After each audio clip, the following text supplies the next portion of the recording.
রাজধানীর বাজারে কমতে শুরু করেছে সবজির দাম। গত কয়েক মাসের তুলনায় সবজির দাম কমেছে 20 থেকে 40 টাকা পর্যন্ত। সপ্তাহের ব্যবধানে কমেছে কাঁচামরিচের দাম। কেজিতে 15 থেকে 20 টাকা দাম বেড়েছে পেঁয়াজের। গত সপ্তাহে 180 টাকা কেজিতে বিক্রি হওয়া কাঁচামরিচ বিক্রি হচ্ছে 100 থেকে 120 টাকা কেজিতে।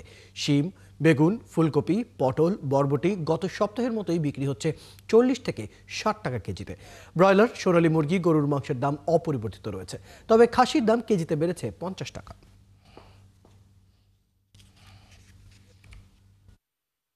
কাঁচামরিচ হলো 160 টাকা কেজি, তারপর টমেটো 120 টাকা কেজি, লাউ 60 টাকা পিস, পেঁপে 30 টাকা কেজি, চিচিঙ্গা 50 টাকা কেজি, পটল 60 টাকা কেজি, সিম 70 টাকা কেজি, বেগুন 80 টাকা কেজি, করলা উস্তা 80 টাকা কেজি, ভেন্ডি 70, লেবু 40 টাকা হালি।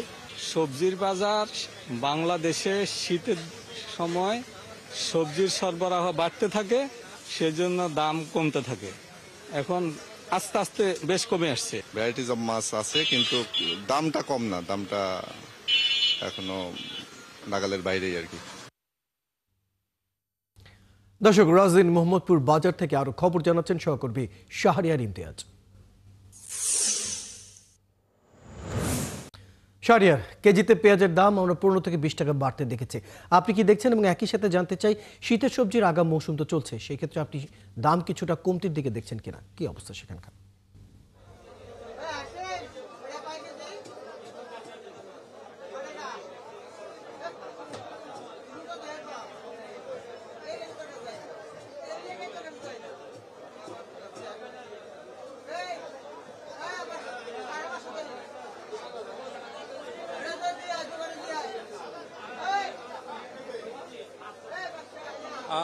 আমরা এখন আছি মোহাম্মদপুরে মাছের বাজারে, এবং মাছের বাজারে আমরা এর আগে কিন্তু সবজির বাজার থেকে আপনাদের সাথে সংযুক্ত হয়েছিলাম এবং সেখানে দেখেছিলাম যে সবজির বাজারে কিছুটা দাম অনেকটাই কমেছে, কিন্তু মাছের বাজারে কিন্তু কার্তিক মাসে আসলে মাছের দাম কমার কথা, কিন্তু আমরা সে বিচারে যদি বলি যে মাছের বাজারে দাম কিন্তু এখনো বাড়তি আছে। এখানকার মানুষেরা যেটা বলছে, এখানকার ক্রেতা বিক্রেতা যেটা বলছে, এবং বিক্রেতারা যেটা বলছে যে কার্তিক মাসে মাছ আসলে কম আসলে তাদের যেটা হচ্ছে যে আমদানি আসলে কম হচ্ছে, সেজন্য মাছের দাম কিছুটা বাড়তি। এবং সেক্ষেত্রে আবার ক্রেতারা বলছে যে গত সপ্তাহেও অনেকটা দাম কম ছিল, কিন্তু কার্তিক মাসে তো এমনিতেই দাম অনেকটা কম থাকার কথা, কিন্তু সে তুলনায় মাছের দাম অনেক বেশি। এবং আমরা যদি বলি এখানকার যারা বিক্রেতা আছে তাদের সঙ্গে আমরা কথা বলে যেটা দেখেছি যে রুই কাতল এখানে 300 থেকে 350 টাকা কেজিতে বিক্রি হচ্ছে, এবং আরো কেজি ভেদে আরো দাম, বড় সাইজ অনুসারে আরো বাড়তি দামও নিচ্ছে এখানকার বিক্রেতারা। এছাড়া দেশি মাছের ভিতর ট্যাংরা মাছ 600 টাকা কেজিতে বিক্রি হচ্ছে। এছাড়া গলদা চিংড়ি 1000 থেকে 1200 টাকা কেজিতে বিক্রি হচ্ছে, এবং পাবদা মাছ 400 টাকা কেজিতেও বিক্রি হচ্ছে, এবং সাইজ ভেদে আকার ভেদে আসলে দাম অনেকটা বাড়তিও দামেও বিক্রি হচ্ছে। এছাড়া বোয়াল মাছ 600 থেকে 700 টাকা কেজিতে বিক্রি হচ্ছে। আর আমরা জানেন যে ইলিশ মাছের আসলে অভিযানের পরে অনেকদিন ইলিশ মাছ ধরা বন্ধ ছিল, সেক্ষেত্রে ইলিশ মাছ বাজারে আসার পরেও ইলিশ মাছের কিন্তু বেশ বাড়তি দামে ইলিশ মাছ বিক্রি হচ্ছে, প্রায় 1400 থেকে 3000 টাকা কেজিতে ইলিশ মাছ এখানে বিক্রি হচ্ছে। তো এর আগে আমরা আসলে সবজির বাজার থেকেও আপনাদের সাথে সংযুক্ত হয়েছিলাম, আমরা দেখেছি যে সবজির বাজারে সেক্ষেত্রে অনেকটা আসলে দাম কম। এছাড়া যদি বলি যে গরুর মাংস এবং যে ব্রয়লার মুরগির মাংস, সেগুলোর দাম আসলে গত সপ্তাহের মতো একই আসলে দাম পরিবর্তিত আছে। এছাড়া আমরা যদি ডিমের কথা বলি, ডিমের দামগুলো আসলে অপরিবর্তিত আছে। তো মাছের বাজারে সর্বশেষ খবর হলো যে গত সপ্তাহে আমরা যেটা দেখেছি যে মাছের দাম কিছুটা কমতে শুরু করেছিল, কিন্তু এই সপ্তাহে মাছের দাম সে তুলনায় অনেকটা বাড়তি বলে অভিযোগ করছে এখানকার যারা ক্রেতা আছে। তো এই ছিল মোহাম্মদপুর কাঁচা বাজার থেকে আমার কাছে সর্বশেষ। শাহরিয়ার ইমতিয়াজ, আপনি খবর রাখতে থাকুন। দর্শক, আমাদের সাথে যুক্ত ছিলেন আমাদের সহকর্মী শাহরিয়ার ইমতিয়াজ, জানাচ্ছিলেন মোহাম্মদপুর বাজারের আজকের রাজধানীর খুচরা বাজারের সর্বশেষ খবর। এদিকে চট্টগ্রামের বাজারে সবজির দাম গত সপ্তাহের তুলনায় কিছুটা কমেছে, তবে এখনো সাধারণের নাগালে আসেনি। বাজারে বেড়েছে পেঁয়াজ, রসুন ও দেশি মুরগির দাম। সপ্তাহের ব্যবধানে প্রতি কেজি আরো 10 টাকা বেড়ে পেঁয়াজ ও রসুন বিক্রি হচ্ছে 95 থেকে 160 টাকায়। 20 টাকা বেড়ে দেশি মুরগি বিক্রি হচ্ছে 620 টাকায়। সেই সাথে বাড়তি রয়েছে মাছের দামও।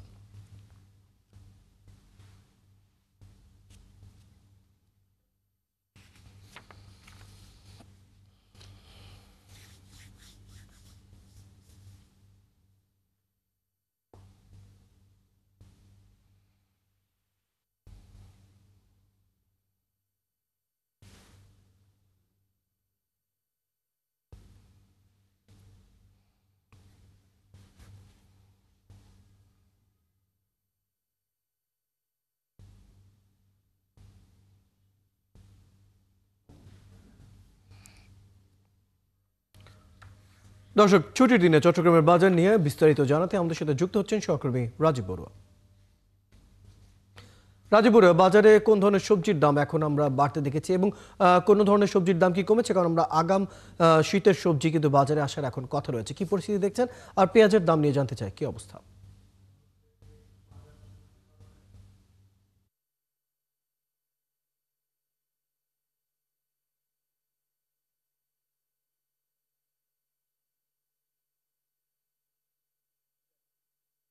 আওয়ামী লীগ সরকার স্থানান্তরিত হয়ে ফ্যাসিস্ট সরকার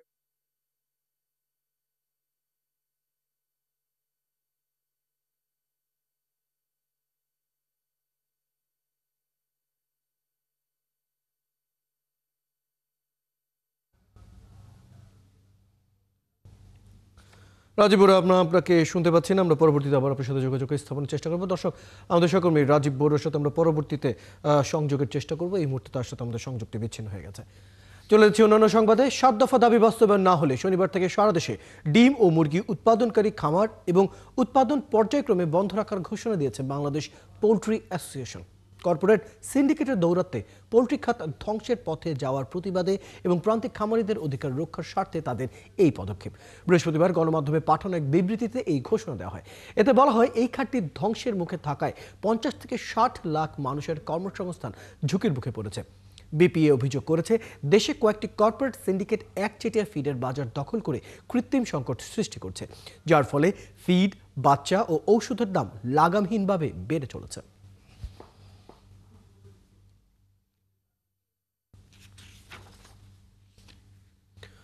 নারায়ণগঞ্জের রূপগঞ্জের পূর্বাচল সহ আশেপাশের 20 গ্রামে কৃষকের উৎপাদিত কীটনাশক মুক্ত শাকসবজি সহ বিভিন্ন ফলজ সামগ্রী বিক্রির বাজার গড়ে উঠেছে পূর্বাচলের এশিয়ান হাইওয়ে সড়কের পাশে। 10 বছর ধরে চলছে এই বাজার। 4 ঘন্টা স্থায়ী বাজারে প্রতিদিন বিক্রি হয় কমপক্ষে 5 থেকে 6 লাখ টাকার সবজি। রাজধানীর কারওয়ান বাজার, যাত্রাবাড়ির পাইকারি আড়ত সহ দেশের বিভিন্ন স্থান থেকে আনা পাইকারি ও খুচরা ব্যবসায়ীরা এই সবজি কিনছেন প্রতিদিন। বাজারের নিরাপত্তায় রয়েছে বাজার পরিচালনা কমিটি ও উপজেলা প্রশাসনের সার্বক্ষণিক নজরদারি। রিয়াজ হোসেনের প্রতিবেদন। ভোরের সূর্য ওঠে, জমে ওঠে নারায়ণগঞ্জের রূপগঞ্জের এশিয়ান হাইওয়ে সড়কের পাশে গড়ে ওঠা কালনি কাঁচামালের এই বাজার। আশেপাশের গ্রামের মানুষ নিয়ে আসেন তাদের বাগানের সব সবজি। এরপর শুরু হয় বিক্রির হাঁকডাক। 1 দশক ধরেই এমনটি চলছে। বিভিন্ন সবজি বিক্রি করতে আসা কৃষকরা জানান, রাসায়নিক সার ও কীটনাশক ছাড়া সবজি বিক্রি করেন তারা। পাইকাররা ট্রলি, পিকআপ ভ্যান ও ট্রাক ভরে সবজি কিনে নিয়ে যান ঢাকাসহ বিভিন্ন বাজারে। এছাড়া বিক্রি হয় ঘরের হাঁস, মুরগি, ডিম, গরুর দুধ সহ নানা খাদ্য সামগ্রী। ক্রেতারা বলছেন, লাউ, করলা, ঢেঁড়স, পেঁপে সহ প্রায় টাটকা সব সবজি মিলছে সুলভ দামে। আমাদের যত এলাকার আপনার কৃষক আছে সবাই এখানে সবজি বেচা কিনা করে। 5:30 আর দমে এই 9টা সর্বোচ্চ টাইম। যেহেতু এখানে ভালো সবজি টবজি পাওয়া যায়, তরতাজা সবজি, তাছাড়া দামও কম। হ্যাঁ, ওখানে টাকা নিলে সবাই চাহিদা করে সবজিটা খায়। আমরা কাঞ্চন যাইতে হইতো, ইসাপুরা যাইতে হইতো, ফোর্দি বাজার, তারপর আমারও একটা বাজার হয়েছে। এইখানে হওয়াতে এই এলাকার লোকজনের ভালো সুবিধা হয়েছে। এই বাজারটা আমাদের সুবিধা হইলো, আপনার এখানে কোনো জমা টাকা পয়সা কাউকে দিতে হয় না। এটা আমরা এলাকার সাথে জমাইছি। টাটকা সবজি বিক্রি করতে পারি, আর তার দূরত্ব না, গাড়ি ভাড়া কম লাগে, সবকিছু কম লাগে। উপজেলা নির্বাহী কর্মকর্তা জানান, বিক্রেতা ও খুচরা ব্যবসায়ীদের নিরাপত্তায় সার্বক্ষণিক নজরদারি রয়েছে। একই সাথে নিয়মিত বাজার মনিটরিং চলে। তাদের সিকিউরিটির জন্য আমরা কিন্তু নিয়মিত সেখানে টহল দিই, সেখানে পুলিশ পাঠাই। একই সাথে আমাদের মোবাইল কোর্টে আমাদের ম্যাজিস্ট্রেটরা সেই এলাকাটা ভিজিট করেন এবং এলাকাবাসী যে সবজিগুলো উৎপাদন করছেন সেখানে তার একটা ভালো মূল্যও পান। এই কারণে আমরা এই ধরনের এই বাজারগুলো ফর্মাল বাজার না হলেও আমরা এগুলোকে উৎসাহিত করি, যাতে মানুষের উৎপাদিত পণ্য তারা সঠিক দামে বিক্রেতার কাছে পৌঁছে দিতে পারেন। পূর্বাচলের 20টি গ্রাম সহ গাজীপুরের কালীগঞ্জ থানাধীন বিভিন্ন এলাকা থেকে আসেন কৃষক। ভোর থেকে সকাল 9টা পর্যন্ত থাকে এই বাজার। প্রতিদিন বিক্রি হয় 5 থেকে 6 লাখ টাকার সবজি। হাসান আহমেদ, 71। নাগরিক জীবনে ভালো থাকার উপায় কি? ব্যস্ততম রাজধানীর মানুষ যেন ছুটছে সুখ নামক পাগলা ঘোড়ার পেছনে, কিন্তু তাদের চাওয়া পাওয়া আর প্রাপ্তির ঝুলি তলাবিহীন। তাই অল্পতেই মানুষের মেজাজ মর্জি হয় খিটমিটে। কংক্রিটে বাস করা নাগরিকদের ক্ষুব্ধ মেজাজের কারণ খোঁজার চেষ্টা করেছেন সহকর্মী ফারহানা ন্যান্সি।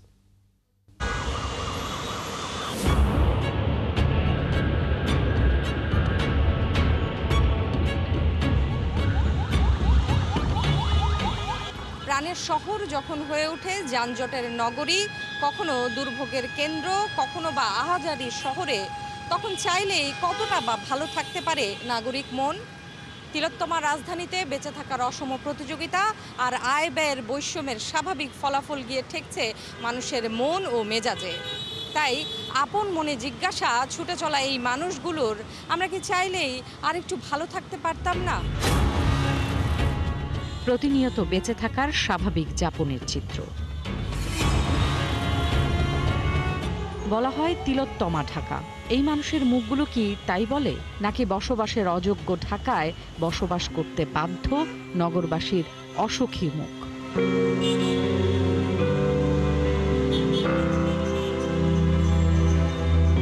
যে রাজধানীতে দুর্ভোগের মতো নিয়মিত ঘটনার সাথে যোগ হয় নাগরিক সুবিধার নিয়মিত ব্যত্যয়, আয় ব্যয়ের অসম বন্টন, শব্দ দূষণের তির্যক যন্ত্রণা, বায়ু দূষণের শ্বাস প্রশ্বাসের বিষক্রিয়া কিংবা নাগরিক অধিকার প্রাপ্তিতে সিস্টেম লস, সেখানে জীবন তো চালিয়ে নিচ্ছে কোনো রকমে, কিন্তু মস্তিষ্ক আর মেজাজ হয়ে উঠছে খিটমিটে। চারিদিকে হর্ন, শব্দ দূষণ, বায়ু দূষণ, বিশেষ করে রাজধানী তো বসবাসের অযোগ্য হয়ে গেছে। অনেস্ট ওয়েতে টাকা ইনকাম করে থাকে, they will face so many problem.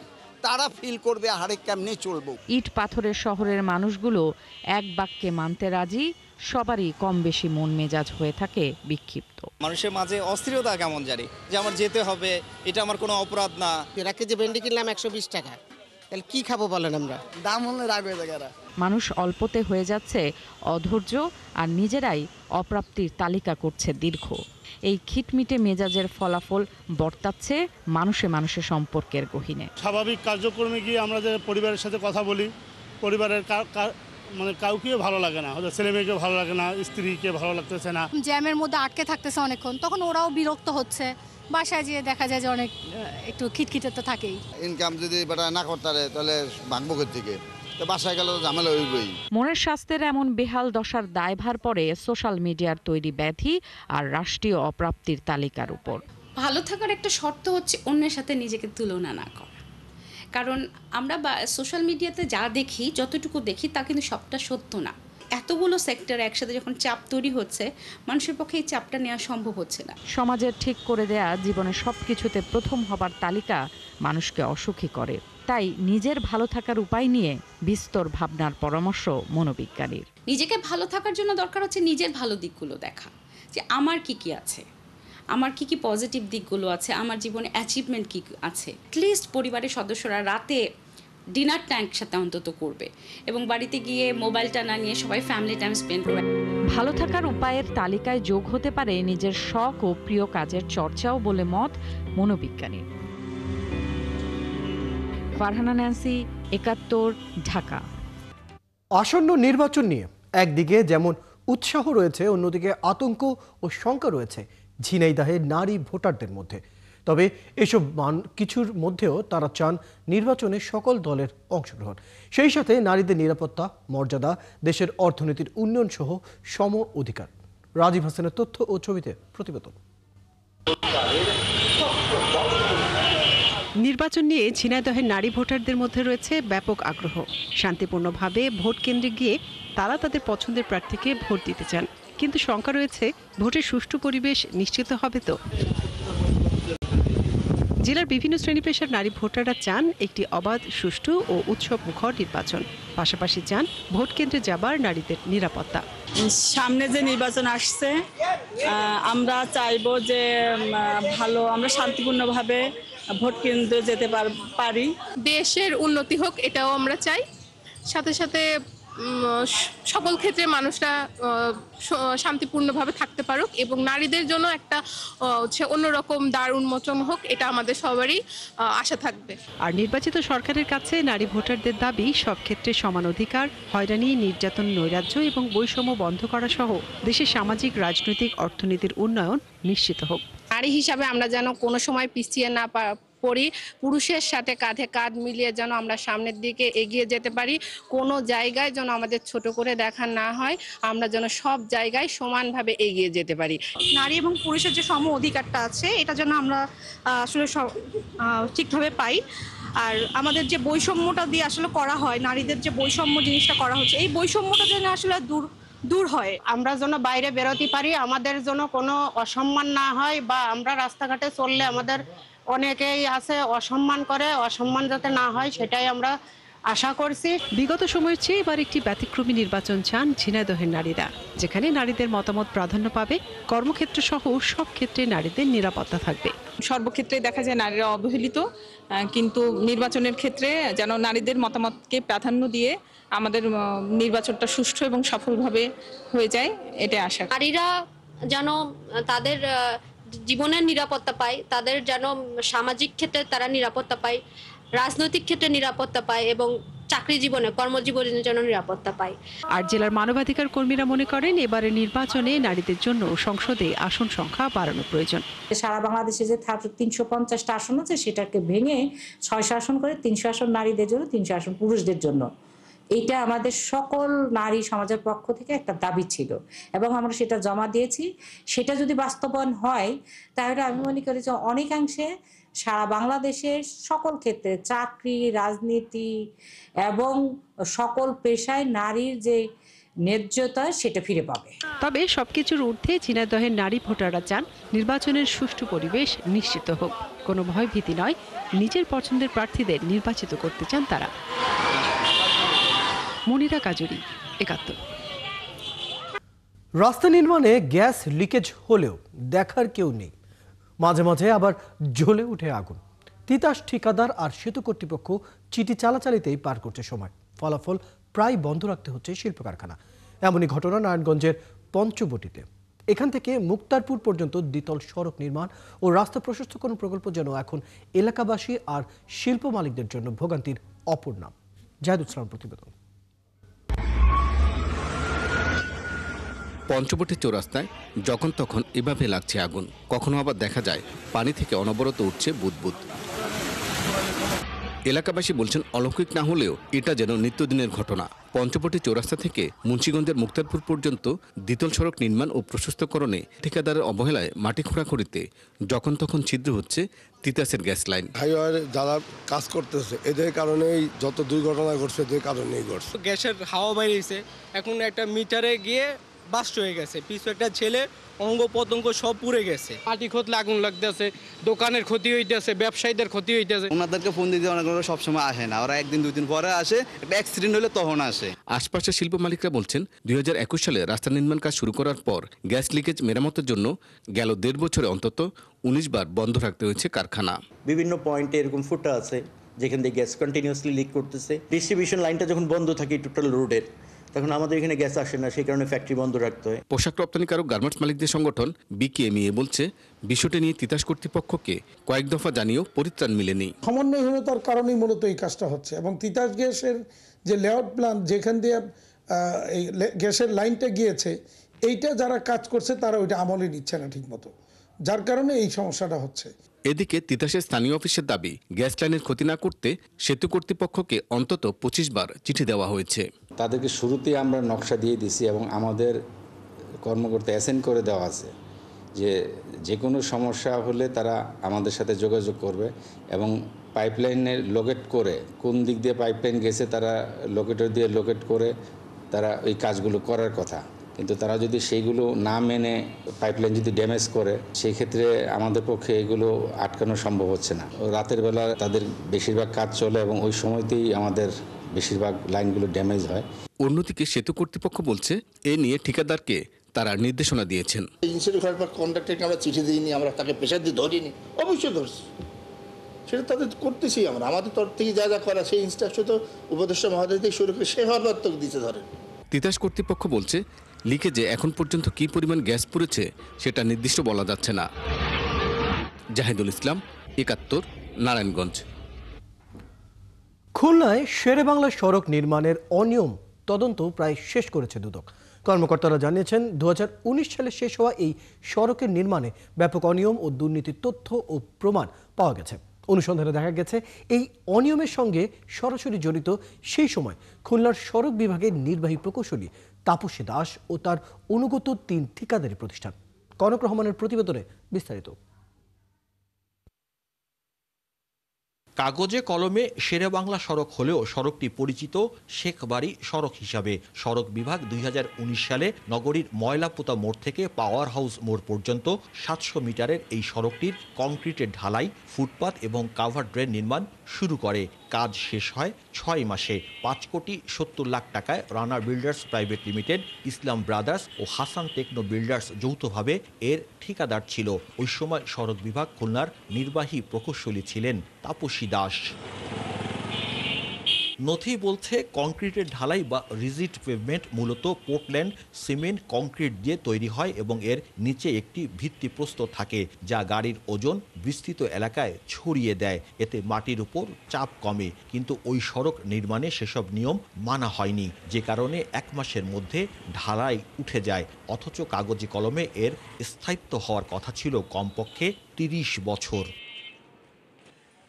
সড়ক নির্মাণের ওই অনিয়ম নিয়ে ওই বছরই 2টি তদন্ত কমিটি গঠন করে সড়ক বিভাগ। তদন্ত কমিটির একজন সদস্য জানান, ওই সময় খুলনার নির্বাহী প্রকৌশলী তাপসী দাস এতটাই ক্ষমতাধর ছিলেন যে 2টি কমিটি দায়সারা গোছের তদন্ত রিপোর্ট দিতে বাধ্য হয়, যেখানে তাপসী দাস ও তার সহযোগীদের দায় মুক্ত দেখানো হয়।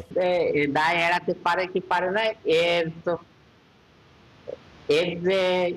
এইটা আমি আসলে আমার বলা হবে না, এটা কর্তৃপক্ষ আছে, তারা এই ব্যাপারে তারা সিদ্ধান্ত নেবে। 2022 সালে একই রকম আরও একাধিক অভিযোগের পরিপ্রেক্ষিতে তদন্তে নামে দুদক। দুদকের এই কর্তা জানান, তাদের কাজ শেষের দিকে। এরই মধ্যে তারা তাপসী দাস এবং 3 ঠিকাদারি প্রতিষ্ঠানের কর্মকর্তাসহ সংশ্লিষ্ট কমপক্ষে 10 জনের সাক্ষ্য নিয়েছেন। প্রাথমিকভাবে তারা কাজে অনিয়ম ও দুর্নীতির প্রমাণ পেয়েছে।